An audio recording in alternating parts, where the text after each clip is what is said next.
Boa noite, queridos irmãos, irmãs, graça e paz. Abra sua Bíblia, Evangelho de Lucas, capítulo 5.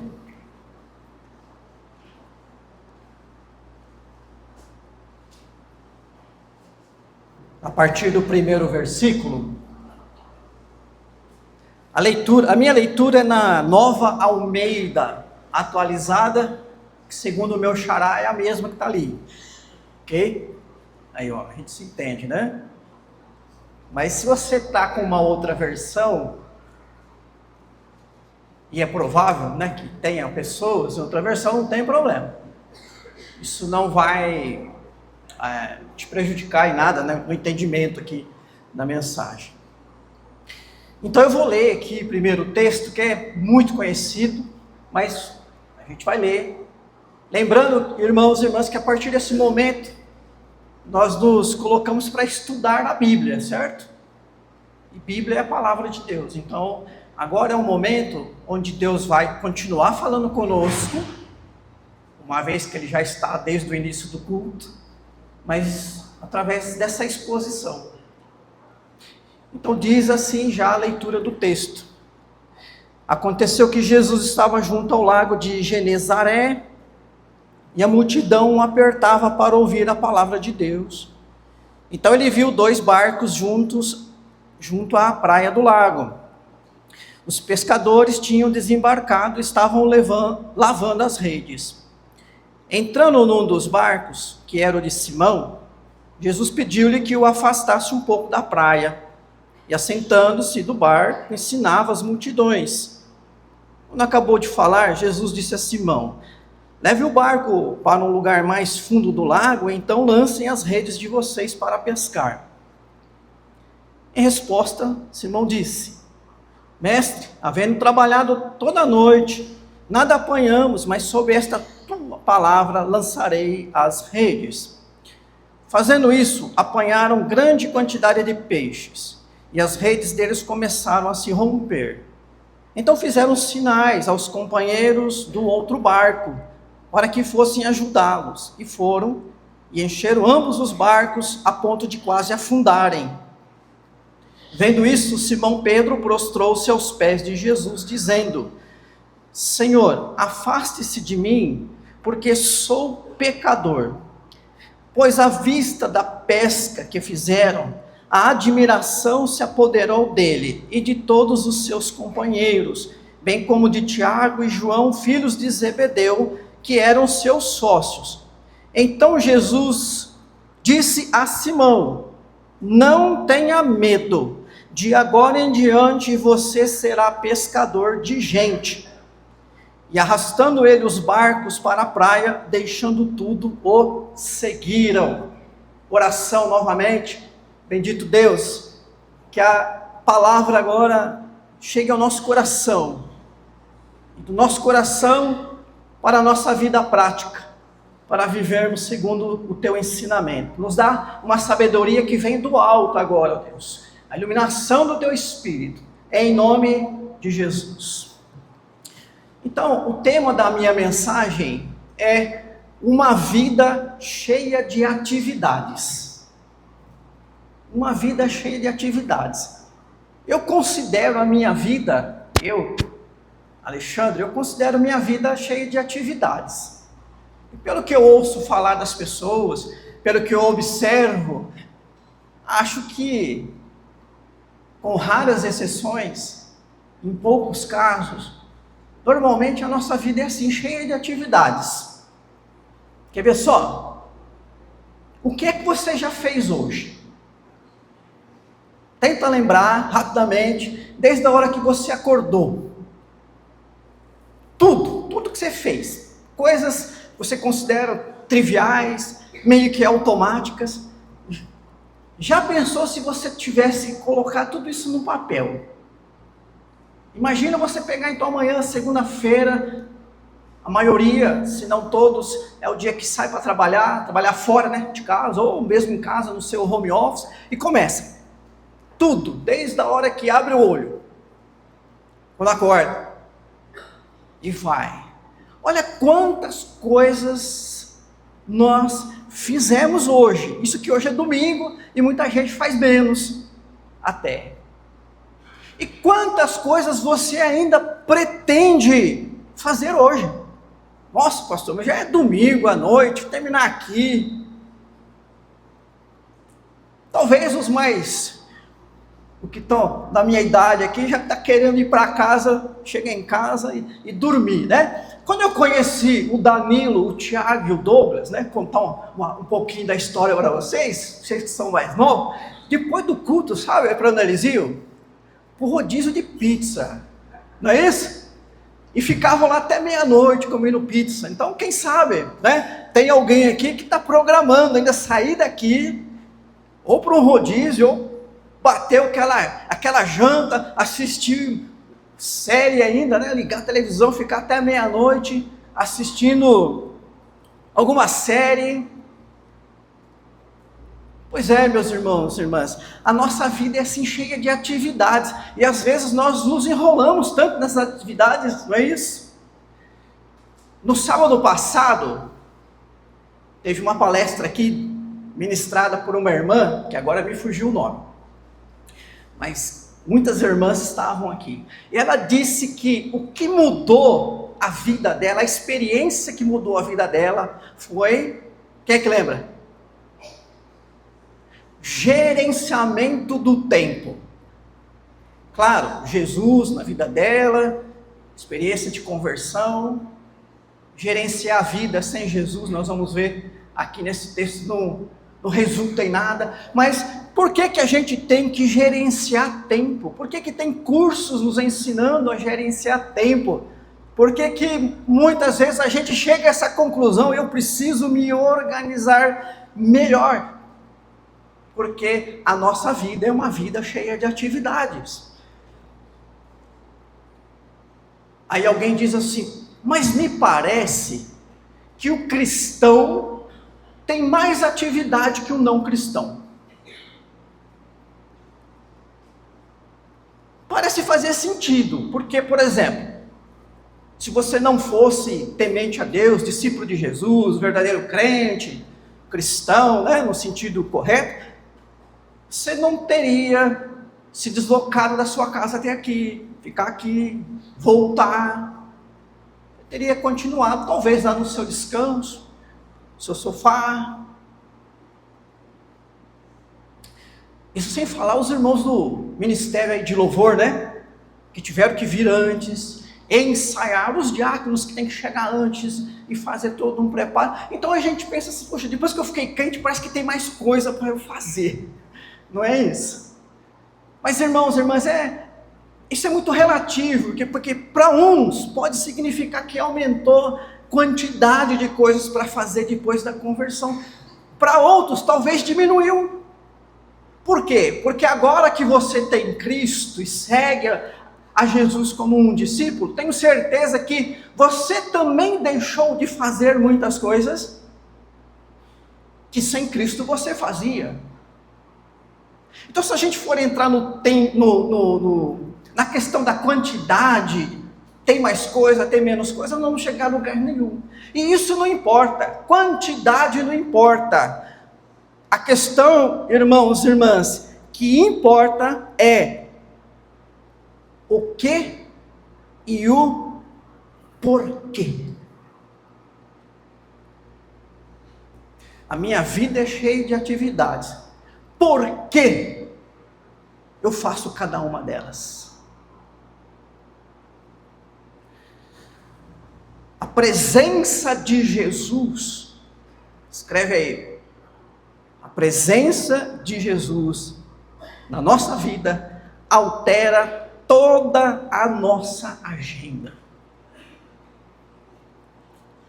Jesus, presente em nós, afeta tudo o que fazemos, como fazemos, para que fazemos e o porquê fazemos. Aí nesse sentido, no sentido do significado, no sentido do propósito, sim, a vida cristã ela se diferencia em relação às atividades que são feitas por todos nós. Então a questão não é a quantidade, mas é o significado, é o propósito.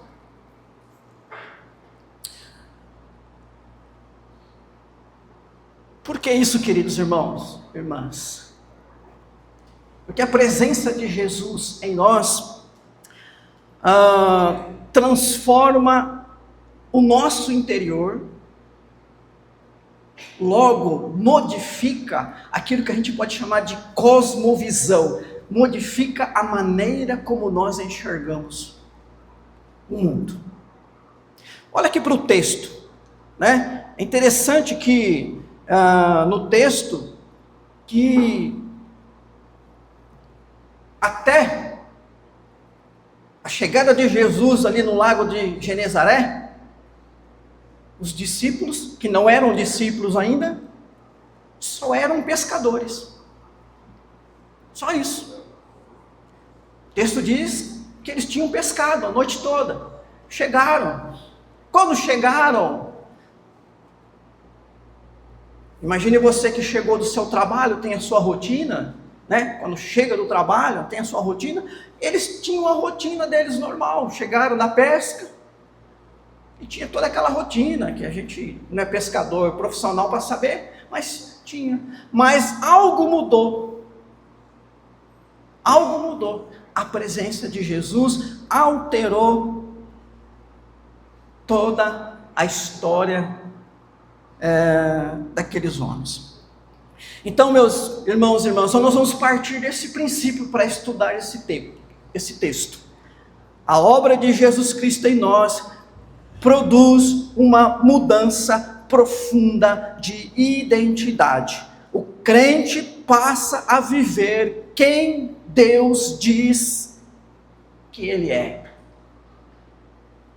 O cristão vive como pescador de homens, pescador de gente. Nós vamos embora daqui, finalzinho do dia, semana se iniciando.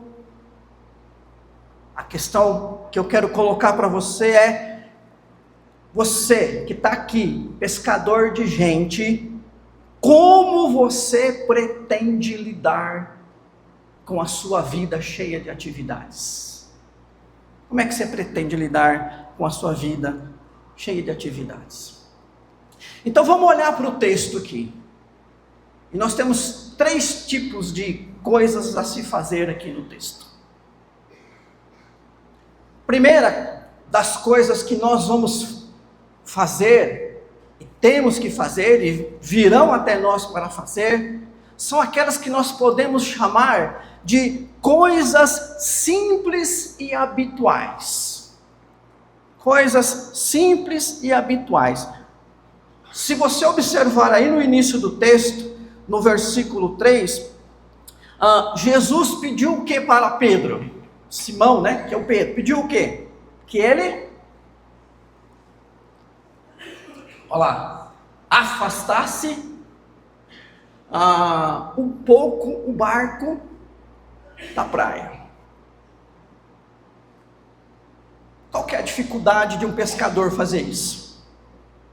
Aliás, tudo indica que para um pescador, afastar um barco da praia, né, ali do cais onde o barco encosta, é algo habitual.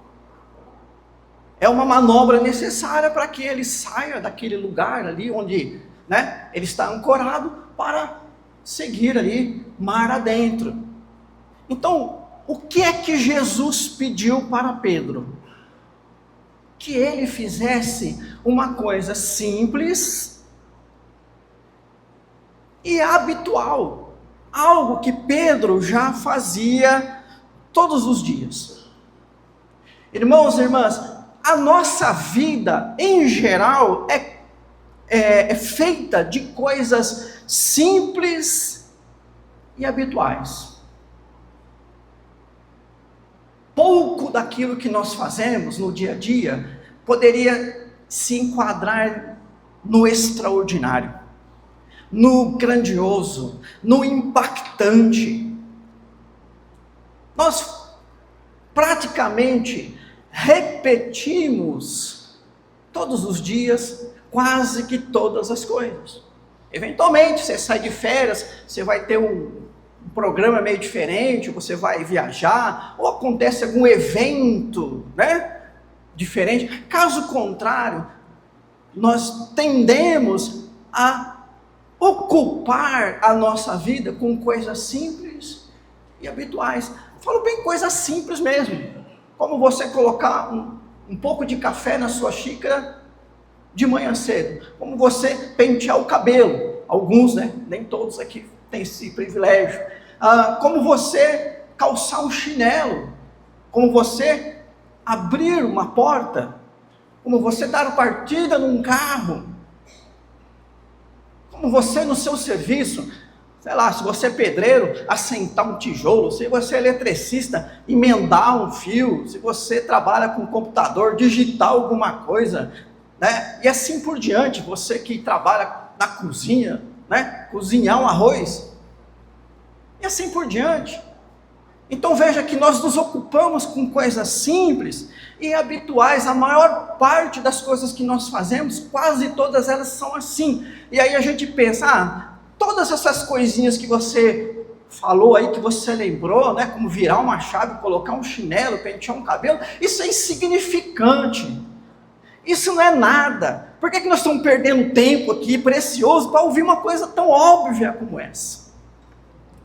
Aí é que a gente se engana, irmãos e irmãs, porque as coisas simples e habituais podem ser a causa de muitos problemas para muita gente, inclusive cristãos. Porque coisas simples e habituais precisam, no mínimo, de duas coisas. Primeiro, discernimento. O que é discernimento? É você ter a capacidade de separar, de você peneirar, de você selecionar, de você classificar. Ok? Então, eu tenho muitas coisas para fazer, a minha vida é cheia de atividades, mas eu vou fazer uma classificação. Que classificação que eu vou fazer e que é necessária, que nós precisamos fazer? Separar o que é necessário do que é supérfluo, do que é superficial, do que é aparente, do que não representa nada, embora aparenta ser muita coisa. Isso é muito fácil. Não é fácil. Sabe por que não é fácil? Porque, de certa maneira, todo o mercado, toda a mídia, em sua grande parte, subsiste no nosso mundo, nos vendendo ideias e coisas supérfluas com cara de necessárias. A gente acha que é necessário ter tal coisa, a gente acha que é necessário ir em tal lugar, a gente acha que é necessário fazer tal coisa. Por que é necessário? Porque eu vi isso no Instagram, porque eu vi isso na televisão, porque é o que está lá na placa, no anúncio. Será que é mesmo?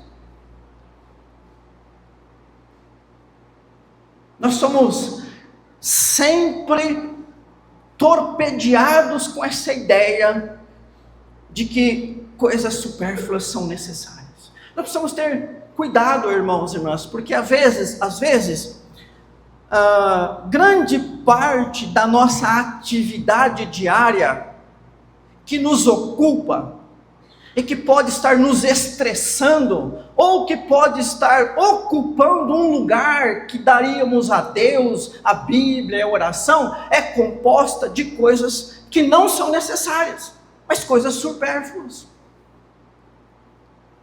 Coisas supérfluas. Então a primeira lição é o seguinte: empurrar o barco não foi acessório, não foi supérfluo, foi necessário. Jesus precisava se afastar da margem.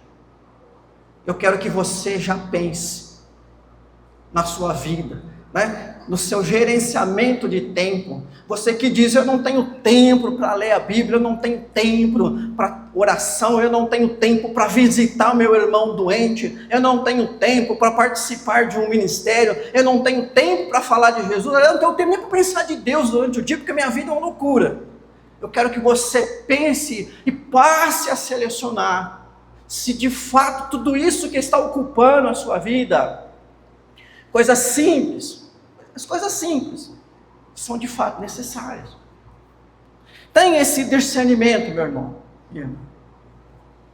Lembre-se que também que eu disse, né, e aqui é a segunda coisa importante, que para Pedro, um pescador, empurrar o barco da margem, afastar ele um pouquinho do cais, do ancoradouro, era algo habitual. O que é uma coisa habitual? Uma coisa habitual é aquilo que repetimos constantemente, meio que automático. Eu falei de colocar café numa xícara, não é isso? Então às vezes a gente nem pretendia tomar café, quando vê a gente está colocando café na xícara. Quantas coisas não acontecem durante o dia que a gente nem tinha pensado em fazer e nem pretendia fazer, quando vê está fazendo. É a força do hábito. O hábito é um mecanismo do nosso cérebro em economizar energia. Aquilo que nós fazemos na força do hábito gasta menos energia. Olha, e nós somos de fato uma pilha elétrica mesmo, carregados de corrente elétrica, e o nosso cérebro é programado para economizar energia, então ele é programado para forçar a criação de hábitos. Mas como que se cria um hábito? Tomando as mesmas decisões repetidamente. Então eu tomei a decisão de todo dia, a hora que levantar, tomar uma xícara de café. Eu faço isso uma vez, 2, 3, 4. Chega um momento de sempre tomar aquela decisão. Criou-se um padrão que vai se repetir sempre, que é o que a gente vai chamar então de hábito. Qual que é o problema com o hábito? O hábito, como eu disse, nenhum. É até um mecanismo do nosso cérebro para que a gente economize energia e gaste essa energia psíquica em outras coisas. Porém, irmãos e irmãs, nós temos que reconhecer, e acho que é muito claro para todo mundo, que existem aquilo que nós chamamos de hábitos negativos, hábitos nocivos. Então, quando você toma uma decisão errada, aquilo fica marcado aqui no seu psicológico. Você toma essa mesma decisão errada de novo, aquilo é reforçado. Você toma essa mesma decisão errada de novo, aquilo vai marcando. Chega um momento que todas as vezes que você tem que lidar com aquela coisa, você está todo programado para tomar uma decisão errada. Criou-se um hábito negativo. Você já não consegue nem se dominar mais. Quando você vê, você já fez aquilo. Eu vou dar exemplo, né? Tem um Provérbios 15:1 que fala assim: a palavra dura suscita a ira. Palavra dura é aquela palavra mal educada, ríspida, aquela palavra desagradável, desrespeitosa, indelicada. Uma palavra dura. Quem é que gosta de ouvir palavra dura, que o outro chegue e seja ríspido, indelicado, mal educado aqui? Quem é que gosta? Tem alguém que gosta? Ninguém. Por quê? Porque todas as vezes que alguém fala assim com a gente, o que a gente sente? O texto fala aqui da ira, né? A gente fica, nossa.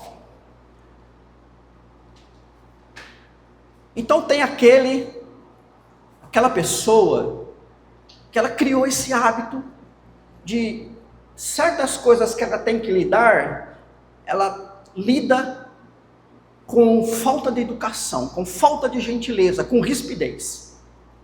É assim que ela acha que ela tem que lidar com certas coisas. E com isso, ela está repetindo um padrão que está provocando constantemente ira nas outras pessoas. E essas outras pessoas vão ouvindo isso. Qual que é a tendência das suas palavras quando você está irado? É falar mansinho? É falar educado? É baixar a voz? É essa a tendência? Se a gente tem gerenciamento emocional, sim. Mas caso contrário, irmãos e irmãs, é quando você ouve uma pessoa falando de maneira indelicada com você, você responde do mesmo jeito. Tem casais que não sabem mais conversar, não conseguem mais conversar. Tem casais que precisam resolver os seus problemas, mas não conseguem mais, porque entraram num ciclo negativo de repetição e não conseguem mais se comunicar, seja através de palavras duras ou palavras acusatórias, palavras insensíveis, palavras sem nenhum tipo de empatia, e isso gera um clima. Olha, eu quero que você anote algo que a terapia familiar hoje coloca como um dos grandes problemas dos relacionamentos conjugais. Relacionamentos acabam não por falta de amor, mas pela repetição de padrões negativos. A esposa é aquela crítica. O marido chega em casa, ela já vai criticar.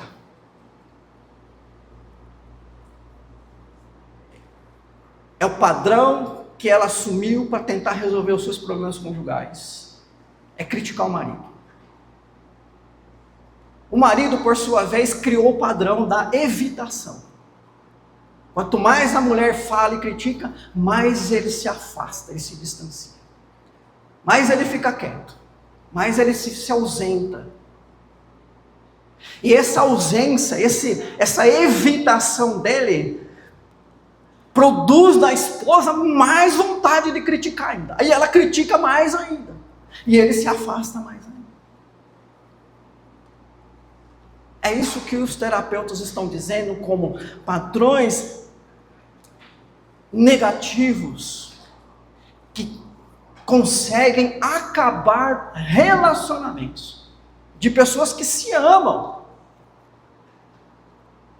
Você pergunta para a esposa que está se separando: você ainda ama? Amo.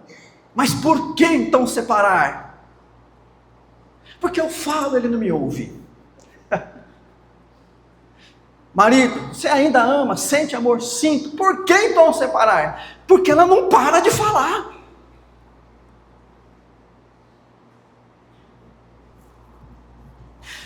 Olha, irmãos e irmãs, nós partimos tudo isso de uma coisa simples, de uma coisa habitual, mas que foi por falta de discernimento, a partir de decisões erradas que nós vamos tomando, criando uma série de problemas. Então, minha vida é cheia de atividades.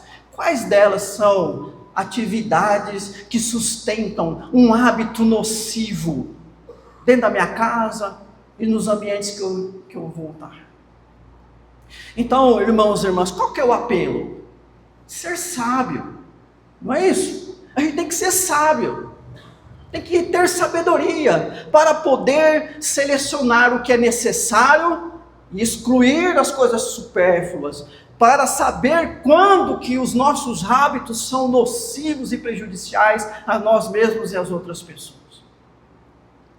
Agora observe, irmão e irmã, que qualquer ser humano pode colocar em prática essas duas coisas. Se eu tivesse falando disso, não numa palestra cheia de crentes, mas numa palestra Aí numa escola, numa empresa, em qualquer lugar, qualquer uma das pessoas que estivessem ouvindo, elas podiam ir para casa pensando assim: eu vou passar a discernir melhor as coisas, eu vou passar a pensar melhor os meus hábitos e quebrar aqueles hábitos negativos, com minha esposa, meu marido, meus filhos, meus pais, meus vizinhos, etc. Quando Jesus pediu para Pedro afastar o barco, ele poderia ter pedido para qualquer pessoa,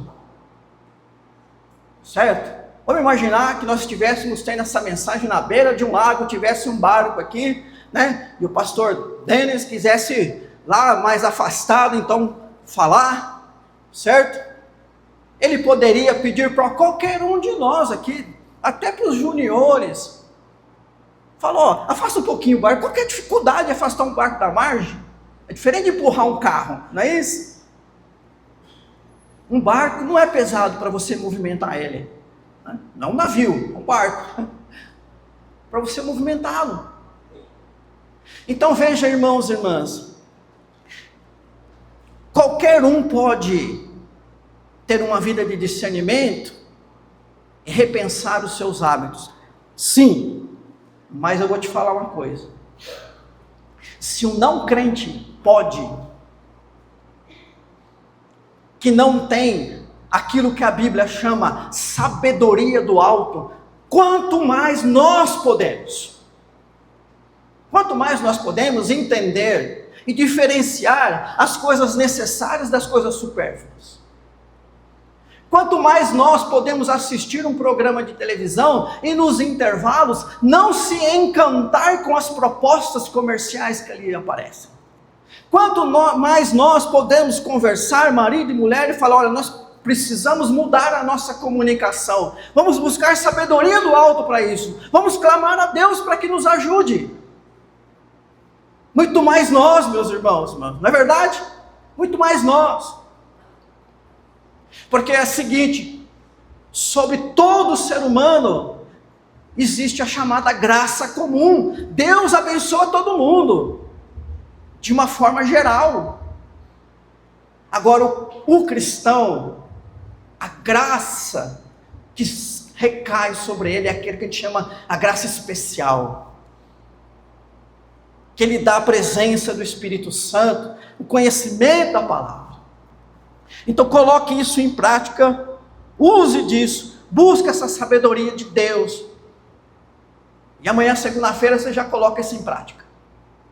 Antes de trabalhar, você já vai orar assim: Deus, me dá a sabedoria do alto para viver meu dia. Amém? A segunda coisa, eu falei de 3, né? Pastor, vou demorar hoje.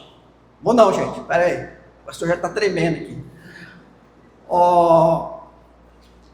Coisas desafiadoras. Coisas simples e habituais, coisas desafiadoras. Olha só, depois que Pedro afastou o barco, Jesus foi lá, transmitiu a mensagem dele, aí ele se vira para Pedro, pescador profissional, que tinha todo o conhecimento de pesca, baseado em evidências. Pedro, volta lá e vai pescar. Agora. Não é hora. Não é o momento. Vai lá, Pedro. E Pedro foi. Veja, irmãos e irmãs, que Jesus tira Pedro da zona de conforto. Não é zona de conforto no sentido de que Pedro estava descansando, ele mandou ele trabalhar. A nossa zona de conforto se chama evidência. O que é evidência? Evidência é aquilo que a gente consegue ter como real, fato, verdadeiro, através das nossas experiências. Evidência é aquilo que é a nossa razão humana, através dos seus sentidos, independente de Deus, independente de quem for, diz: isso é fato, isso é verdade, isso é concreto. é a zona de segurança. Porque a falta de evidência nos leva para um terreno que, em geral, nos dá medo, angústia, o desconhecido. O desconhecido. Então, Pedro foi convidado a fazer uma coisa contrária às suas evidências. Vai lá, vai pescar agora. Eu desconheço que esse horário é um horário para pescar. Desconheço. Mas ele acreditou na palavra de Deus, na palavra de Jesus, não é isso? Ele creu na palavra de Jesus e falou: olha, não é hora para ir, mas eu vou. Eu vou. Irmãos, irmãs, Pedro foi porque ele cria em Jesus como seu Salvador e Senhor. Todo aquele que crê em Jesus é os únicos que são aptos a fazer coisas pela fé. Não é verdade? Não é verdade? Calma, pastor. Vou falar uma coisa para vocês. Grave aí. Todo ser humano é capaz de acreditar em alguma coisa. Nossa zona de conforto é evidência. Mas todos nós temos na estrutura da nossa mente a capacidade de acreditar em alguma coisa. Vou dar 2 exemplos. Um é, inclusive, tirada do nosso teólogo Calvino. No início das Institutas, né, a principal obra da Reforma Protestante e da teologia calvinista, Calvino começa a falar a respeito da existência de Deus. Ele diz assim: uma das coisas que certamente atesta que Deus existe é que em todos os povos e cultura existe algum tipo de religião. Em todos os povos e culturas existe algum tipo de religião.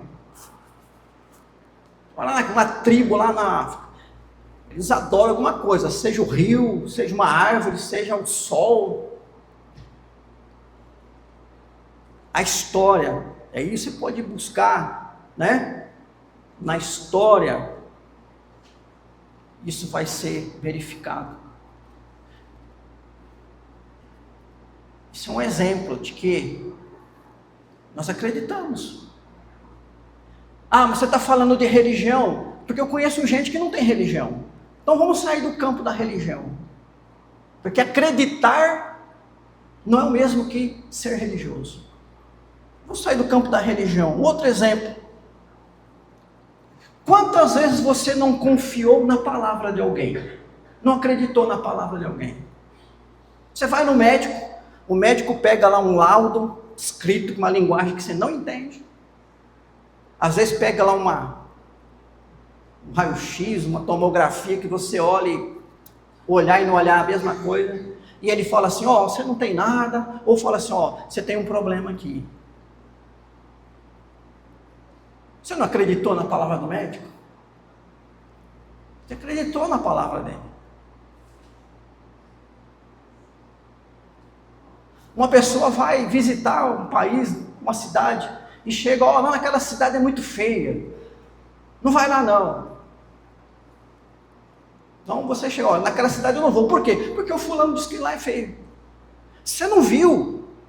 Você não viu. Mas você acreditou naquela palavra. Aliás, irmãos e irmãs, se a gente for falar aqui de tantas crenças existentes, quantas crenças, quanto tipo de crença, tem gente que crê em horóscopo, crê, né, em um monte de coisa aí. Tem uma palavra de Tiago muito interessante. Tiago fala assim, Tiago 2,19, né? Você crê, até os demônios creem e tremem. Então veja que acreditar, sair da zona de conforto, da evidência, é possível. Eu já conheci muitas pessoas que não eram cristãs, não eram frequentadoras de igreja nenhuma, mas com uma fé, a fé de que o dia dela ia ser boa, fé que diante de uma doença que ela ia ser curada. Fala que você não conhece alguém assim que não é de igreja nenhuma, mas tem uma fé em Deus. Tem, queridos. Mas há uma diferença quando nós falamos da fé salvífica. A fé que Pedro experimentou. Porque quando a gente olha esse texto, normalmente nós damos a ênfase no seguinte: Pedro obedeceu e o barco transbordou de peixe. Olha o resultado da fé. A gente olha e acha que o maior milagre do texto foi 2 barcos se encher de peixe no momento que não era para pescar. Não é, irmãos e irmãs, o grande milagre desse texto é quando Pedro volta e diz o texto, prostra-se diante de Jesus e reconhece ser indigno da presença de Jesus. Esse é o grande milagre. O grande milagre que Deus provoca através da verdadeira fé não é crer em milagres, até porque em toda religião tem milagre. Pode pesquisar, toda religião tem milagre.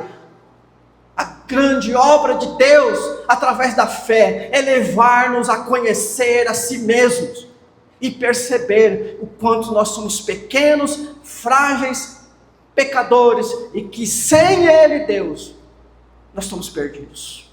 Esse é o grande milagre.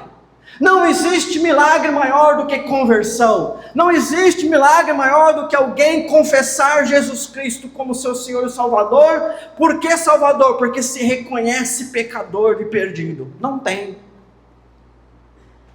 Interessante que, se você observar, Jesus já tinha ido na casa da sogra de Pedro, já tinha curado a sogra de Pedro. Pedro já tinha visto isso. Mas ele não estava seguindo Jesus ainda.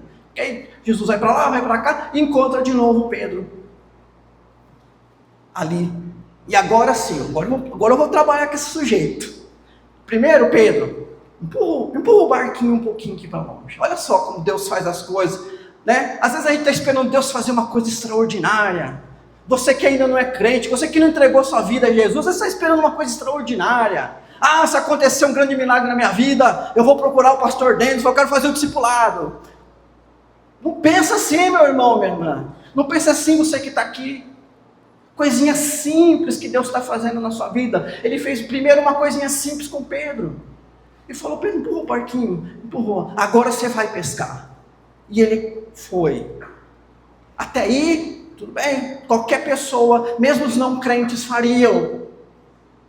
Mas quando Pedro volta, ele se prostra diante de Jesus. E reconhece Jesus como seu Salvador. Irmãos e irmãs, Jesus tira Pedro do campo da evidência, campo do conforto da razão, e leva Pedro para o campo da fé, e o leva a ter uma experiência de fé salvífica.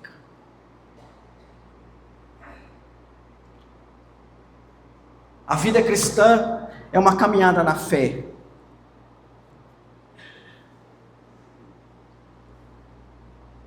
A nossa vida é cheia de atividades. E é pela fé que a gente vai fazer cada uma delas. Pela fé. E quando nós estivermos diante de uma atividade que vai tirar-nos da zona de conforto, da evidência, e exigir de nós reconhecer nossa total dependência de Deus, a gente tem que fazer esse caminho. É esse o nosso caminho. Crer muito mais no que Jesus está fazendo em nós do que Ele vai fazer para nós. Em terceiro e último lugar, irmãos e irmãs, então olha lá, terceira coisa, acabando. Primeiro, coisa simples, né? Habitual. Segundo, coisas desafiadoras. Primeiro, a gente precisa de sabedoria. Segundo, a gente precisa de fé. Agora, nós entramos na parte final do texto. Jesus pediu para Pedro afastar o barco, ele afastou. Jesus mandou ele pescar, ele pescou. Ele voltou, se prostrou diante de Jesus. Não sou digno do Senhor. O que é que Jesus falou para ele? Pedro, de agora em diante você será pescador de gente. Normalmente, a gente olha esse texto, essa palavra, pescador de gente, e entende isso como tarefa. Então Jesus está dizendo, né, para Pedro, que a partir daquele momento ele se tornaria um evangelista, um missionário, um apóstolo. Jesus deu uma nova tarefa para Pedro. O texto, irmãos e irmãs, não está falando de tarefa. O texto não está falando de atividade. Pescador de gente é identidade. Identidade. Entre tudo o que fazemos, existem também coisas que só existem para o cristão. Um religioso formal pode imitar gestos, mas não tem essa essência, essa identidade. Então veja que quando Jesus chama Pedro para ser pescador de gente, Jesus não está mudando a profissão de Pedro, não está mudando a profissão dos discípulos. Jesus está reorganizando, ressignificando o sentido da vida de Pedro e dos discípulos. É verdade que para alguns, ser pescador de gente significou deixar a profissão e se tornar integralmente pregador. Então, olha, não vou mais pescar. Agora eu vou caminhar aqui com esse homem, Jesus, e depois Jesus morreu, agora eu vou caminhar aqui com a igreja. Alguns, de fato, deixaram as suas profissões. Mas, irmãos, irmãs, nem todos. Olha, quantos pescadores será que não se converteram com a palavra de Jesus, hein? Jesus estava na beira do lago, não era só Pedro o pescador, tinha um monte de pescadores ali, famílias de pescadores, porque era um lugar onde chegavam os barcos de pesca. Então, um pesqueiro ali, né? Digamos assim. Quantos pescadores não ouviram? Será que só Pedro se converteu? Claro que não, irmãos e irmãs. Mas muitos se converteram e continuaram sendo pescadores. Então não mudou nada, mudou tudo, mudou a identidade deles. E a identidade mudou porque Jesus reorganizou o sentido de vida. O que é sentido, pastor? Fala para mim. Não é difícil a gente entender que sentido é direção, não é isso?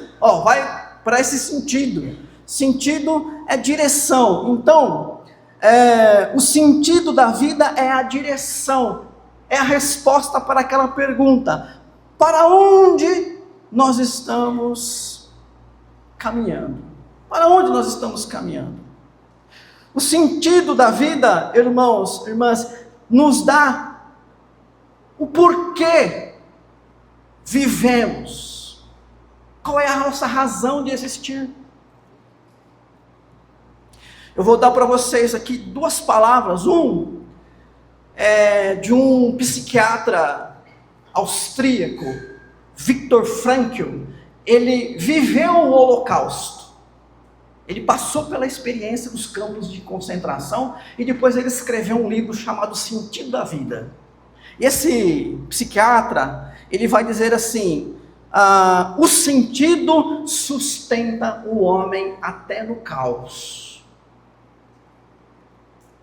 Ele viveu o Holocausto. Por que ele conseguiu resistir? Porque ele tinha um sentido, uma direção. Eu sei por que eu existo. Eu sei qual é a minha razão de viver. Então, as circunstâncias podem ser as piores, mas eu sei quem eu sou. Eu sei quem eu sou, porque eu estou aqui. O que é que eu tenho que fazer? Como eu devo me comportar? É o sentido. Isso, irmãos e irmãs, é o que Jesus faz conosco. Quando o Viktor Frankl fala que quem não tem sentido não consegue lidar com o caos. Enquanto eu estive aqui falando nesse período, no mundo, milhares de pessoas cometeram um suicídio. Se eu não estou falhando a memória aqui, mas eu creio que não, a cada 40 segundos uma pessoa comete suicídio no nosso mundo. Quantos 40 segundos passaram? Há muitas causas, para o suicídio, mas uma delas é quando a pessoa, ela pensa assim: eu não tenho razão de viver, por que viver? Qual é o sentido da vida? Eu não sei. Aliás, eu quero falar de um outro pensador, um filósofo alemão chamado Martin Heidegger, considerado por alguns o maior pensador do século XX. O Martin Heidegger diz assim: só há uma questão que realmente interessa ao homem. Uma palavra. Sabe qual é, pastor? Lembra? Só uma palavra, uma questão interessa ao homem. Uma. É Deus, é Jesus. Não. Suicídio. Porque é a palavra que traz a resposta. Qual é a razão de viver?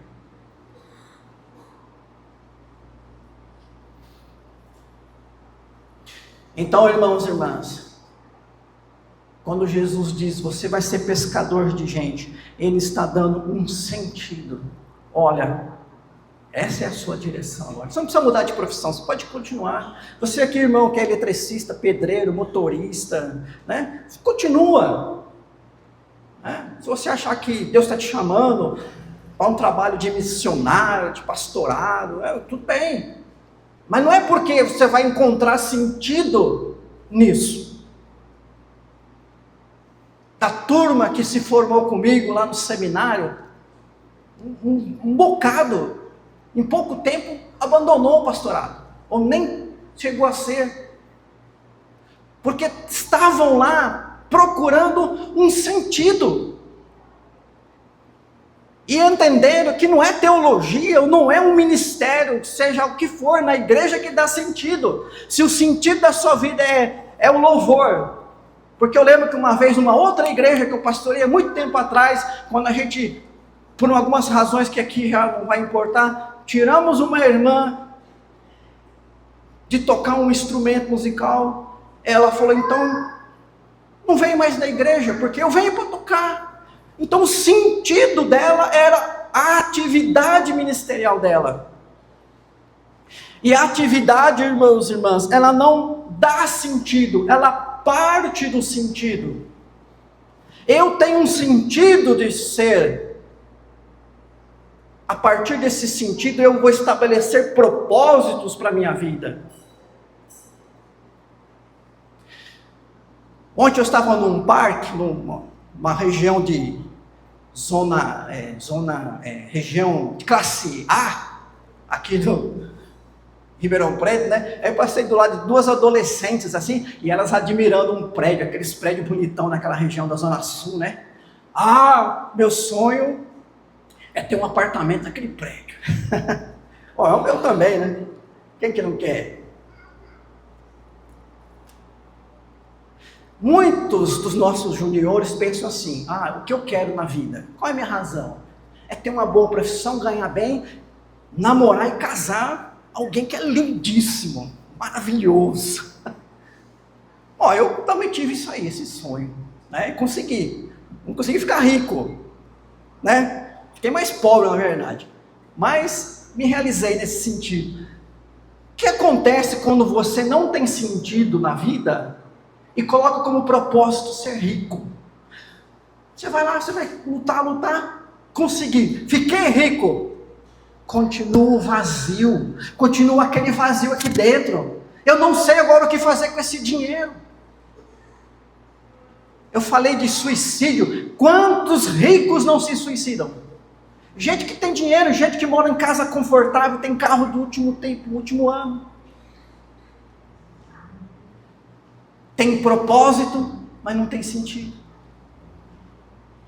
Quando Jesus reorganiza o nosso sentido, quando Jesus ressignifica a nossa identidade, porque está presente em nós, então agora sim, eu sei quem eu sou, e eu sou não porque eu construí quem eu sou através das minhas escolhas, eu sou porque Deus me deu uma identidade, e agora a partir dessa identidade, eu vou estabelecer os meus propósitos, eu vou estabelecer os meus princípios e valores que vão me ajudar nas minhas decisões. Ou seja, você consegue ser pescador de homens em terra seca. Eu quero perguntar para você que trabalha em diversas profissões aqui, que amanhã vai estar fazendo as diversas atividades. Você vai pescar gente amanhã? Pastor, não vou nem estar perto da água. Já não entendeu a mensagem. Se vai ficar gravada, depois você vê de novo. Pastor, eu não vou evangelizar, e se eu não evangelizar ninguém, não pesquei gente. Também não está entendendo a mensagem. Vou te ajudar um pouco mais, estou terminando, pastor, não fica bravo não. Confissão de Catecismo Maior do Westminster. Qual que é a primeira pergunta?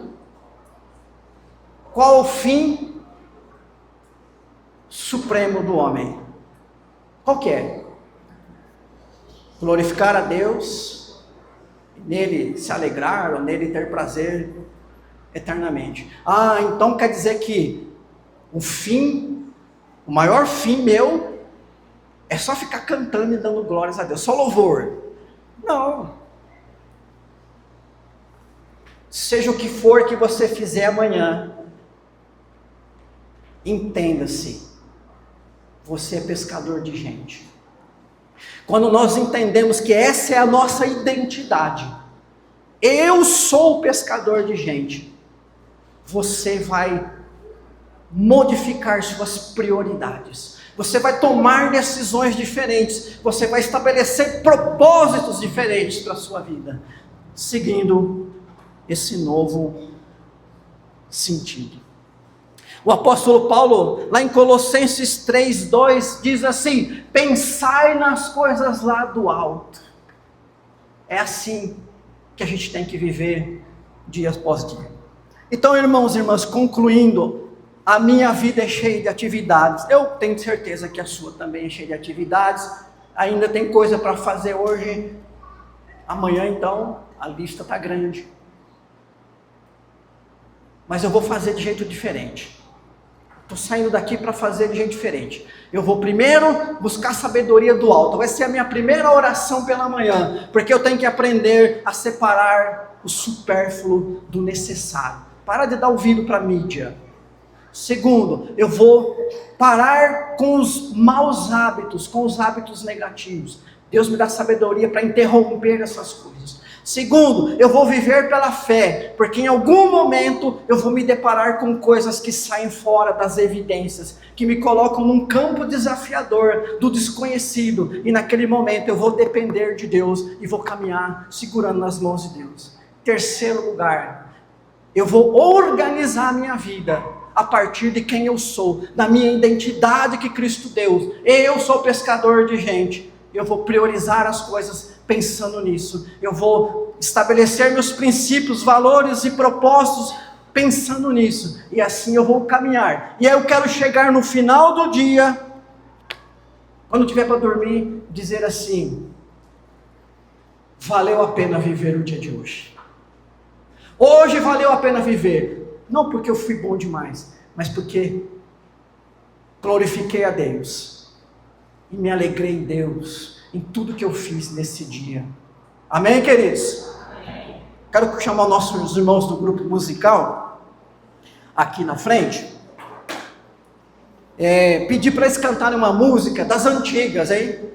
Então é assim, quando é o pastor Denis, das novas, quando sou eu, das antigas,